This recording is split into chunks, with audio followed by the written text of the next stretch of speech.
नमस्कार, good morning, जोहार। मैं चुन स्वागत है झारखंडी हिंदी न्यूज में। तो चलिए जानते हैं आज की ताज़ा और महत्वपूर्ण खबरों को।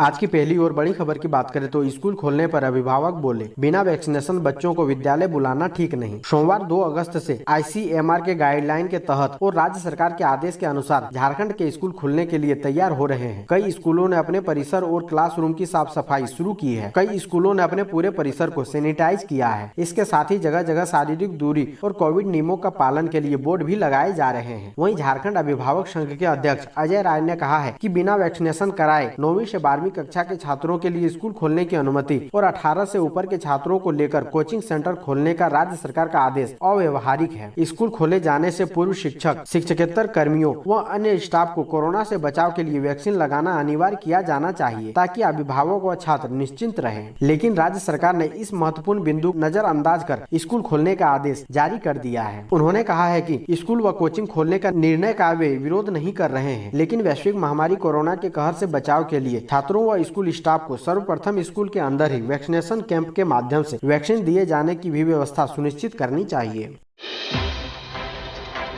अगली बड़ी खबर की बात करें तो झारखंड में फिलहाल लालू राज जैसा माहौल। 20 अगस्त से सड़कों पर उतरेगी बीजेपी। झारखंड बीजेपी अध्यक्ष दीपक प्रकाश ने हेमंत सरकार पर जमकर हमला बोला। प्रदेश की कानून व्यवस्था को लेकर उन्होंने कहा कि वर्तमान में प्रदेश की जो हालत है उससे जंगल राज की आहट सुनाई दे रही है। रोजगार और कानून व्यवस्था के मुद्दे पर बीजेपी 20 अगस्त से सड़कों पर उतरेगी। उन्होंने मांग की है कि जज मौत मामले की तरह दरोगा रूपा तिर्की मौत मामले की भी जाँच CBI से कराई जाए। प्रदेश बीजेपी अध्यक्ष ने कहा कि राज्य की छवि और विकास लॉ एंड ऑर्डर पर डिपेंड करता है, लेकिन वर्तमान में राज्य में कानून व्यवस्था ध्वस्त हो चुकी है।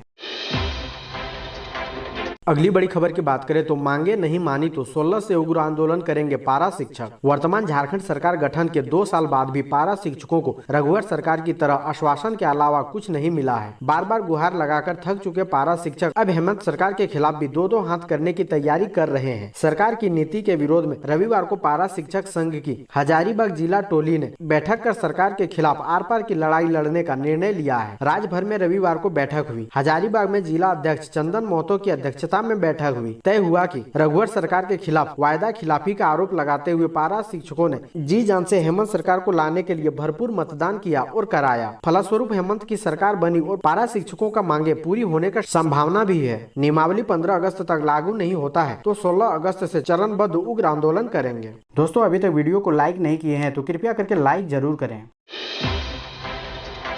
अगली बड़ी खबर की बात करें तो वीडियो ने कहा वैक्सीन नहीं लेंगे तो अगले माह से नहीं मिलेगा चावल। कोरोना रोधी टीकाकरण को गति देने के उद्देश्य से रविवार को जामताड़ा के नारायणपुर प्रखंड सभागार में बीडीओ प्रभाकर मिर्धा ने क्षेत्र के जन वितरण प्रणाली दुकानदारों के साथ बैठक की। बैठक में बीडीओ ने कहा कि जिले में लगभग 2 लाख लोगों को वैक्सीन देनी है, परंतु मात्र 15,000 लोगों को ही वैक्सीन लगी है। आने वाले सितंबर माह में संभवतः बच्चों को भी वैक्सीन लगेगी। कोरोना की तीसरी लहर आने की संभावना है। वैक्सीनेशन हमारे बचाव के उपाय है। जन वितरण दुकानदार लाभुकों को बताएं कि वैक्सीनेशन जरूरी है। लाभुकों को बताएं कि वैक्सीन नहीं लेंगे तो अगले माह से चावल नहीं मिलेगा।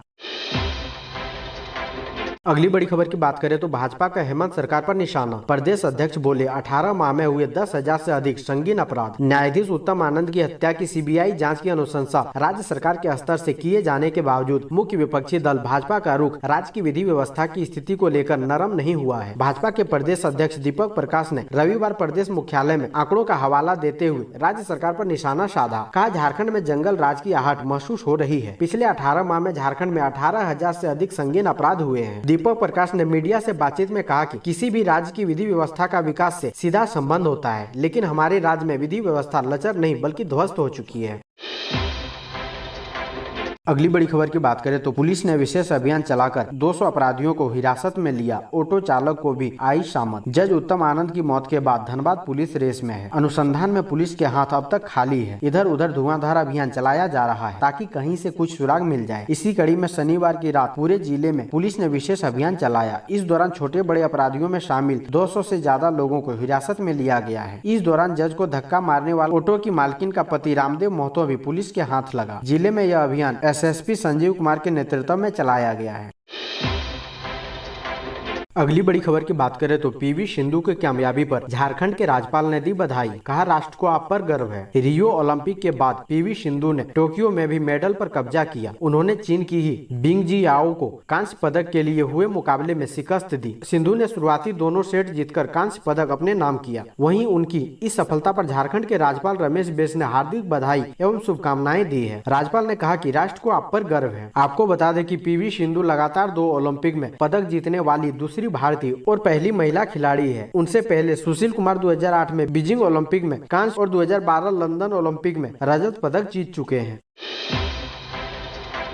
अगली बड़ी खबर की बात करें तो हेमंत सरकार ने अपने ही मंत्री का होटल किया सील। रघुवर शासन में भी नहीं हुआ ऐसा, जाने क्या है वजह। सरकार में शामिल रहने पर अमूमन सत्ता के दुरुपयोग कानून ताक पर रखकर धनार्जन के आरोप लगते हैं, मगर हेमंत सरकार में शामिल कांग्रेस के विधायक दल के नेता और मंत्री और ग्रामीण विकास मंत्री आलमगीर आलम के होटल पर तो आफत है। रघुवर सरकार के समय भी जो कार्रवाई नहीं हुई उससे बढ़कर अपनी सरकार में हो रही है। सरकार गिरने की साजिश का खेल शुरू होने के बाद आलमगीर आलम के होटल के खिलाफ कार्रवाई सतह पर दिखने लगी है। यह होटल उनकी पत्नी के नाम पर है। रांची के प्राइम इलाका हिनू में है। नाम है इमरल्ड। चुनाव घोषणा पत्र में इसकी कीमत 75 लाख रुपए बताई गई। होटल को लेकर नगर निगम का आरोप है कि नक्शा का विचलन कर इसका निर्माण किया गया है और बगल से बहने वाली हिनू नदी की जमीन का भी अतिक्रमण किया गया है। इस आरोप को लेकर भाजपा की रघुवर सरकार के समय रांची नगर निगम ने 97 लाख रुपए का जुर्माना लगाया था, मगर जुर्माने की राशि अदा नहीं की गई। प्रबंधन ट्रिब्यूनल में अपील में चला गया। इस साल जनवरी में ही नगर निगम ने पुनः नोटिस जारी किया। निगम ने 2.68 करोड़ रुपए का जुर्माना लगाया है।